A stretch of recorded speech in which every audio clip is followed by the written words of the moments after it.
The guns move on to their pegs. This is one of the top shoots in Gloucestershire. The pickers up are in position. Wait a moment, it's March, 2 months since the end of the shooting season. What's going on? Organiser Andy Brown of Cotswold Fieldsports explains. The day's based around getting peg dogs ready for the shooting field.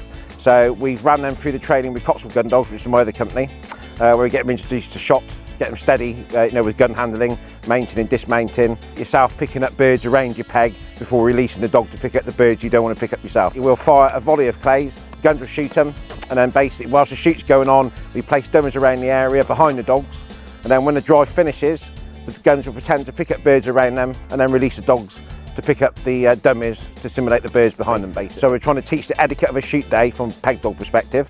Then at the back of the gun line we got the pickers, and we teach them the correct way to pick up, which is wait for the guns to finish, wait for them to walk off the peg, and then they can start sweeping. Obviously if they're in a separate field they can start picking up, but as a paying gun there's nothing worse than you just shot a cracking bird and someone else has picked it. 30 people, including Andy's staff, are here today. Like a driven shoot day, it's a big operation. It seems to be working for Truffle the Cocker Spaniel. I bought Truffle today. She's a baby and it would be good for her to practice, to hear the guns, not run in, retrieve consistently, sweep after the drive. So she will be part of my picking up team. That makes her sound like she's a complete robot, and you and I both know that's not the case. No, she's really not. She will run in and she'll sit steady, but she will run in. And she's been a really reluctant retriever, so it's taken a long time to get to actually go and pick things. So actually getting her to go out consistently and keep retrieving will be what I'm aiming for. So she didn't retrieve at all when I first got her, so we take anything, even if it's imperfect. Andy has already trialled this dog training technique. Last year he asked a syndicate called the Rough Rovers to come and shoot clays, and the guns were surprised to find out what the day was really all about. Phil, the agent, brought them up. Yeah, they were kicking and screaming a little bit, what we're doing. But after the first drive they really got what we were about, what we were trying to achieve. A few dogs had a couple of issues which we sorted out on the day, and by the last drive we did 5 drives in total on the pilot, and all the dogs by the last drive were steady on the peg and picking up birds they were supposed to, and they were all laughing and joking and enjoying a bit of slow gin. So it was a good day for all basically. It works for all kinds of dogs and handlers, and especially for beginners. Well, I started doing a little bit of gun dog training with her when she was 1 year old. I haven't done very much though. I took her beating a few times, but I've decided to come on this course because she really enjoys it. So she's had some experience, but not a proper day like today.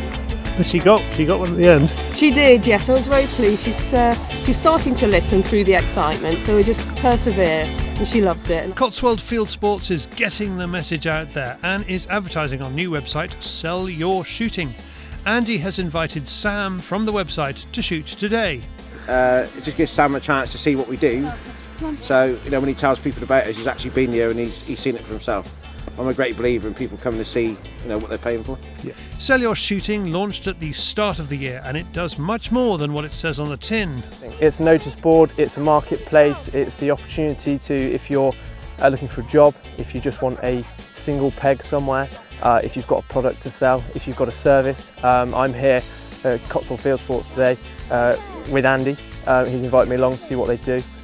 He's come on board advertising with us just to promote his services, clay shooting and the dog training he does. I'm here because Fieldsports Nation supporter Anthony Nastasi asked me. He has brought a gun and a dog called Goose and tells me why he has come today. Training, a better behaved dog, and getting out into the countryside. Goose gives Anthony and his wife a great deal of pleasure. Andy sold them the Labrador. I was going to get a puppy, found Andy and picked up Goose. The guns are enjoying the day too. Stand by, John. We had to tweak a little bit initially, so we had a bit of extra length. Some of them were stalling in this little bit of wind we got. But I think all the guns had a great time. They really enjoyed it. Now, some may criticise this method of training, saying breaking clays can be dangerous for dogs, but I didn't see any problems when I was there, and there were a lot of breaking clays. Truffle is really getting into the swing of this.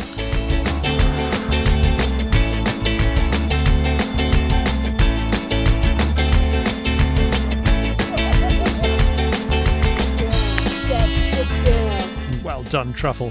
Andy has a firm philosophy about gun dog training. As Cotswold Gun Dogs, we don't do any field trial training. It's all for shooting field. So we do rough shooting, walk-up shooting, pigeon shooting, deer stalking, tracking, everything that you want out of a dog in the real world, basically. With that companionship always in the back of your mind. No harsh handling. You know, it takes about 2 years to get a fully trained dog. And we take all our clients shooting as well. And not many people do the whole journey with their clients, and that's really what we're focused on. And Andy is running simulated days throughout the summer, plus taking on a new shoot outside Gloucester next season. So whether you want shooting, dog training or a bit of both, contact him via his website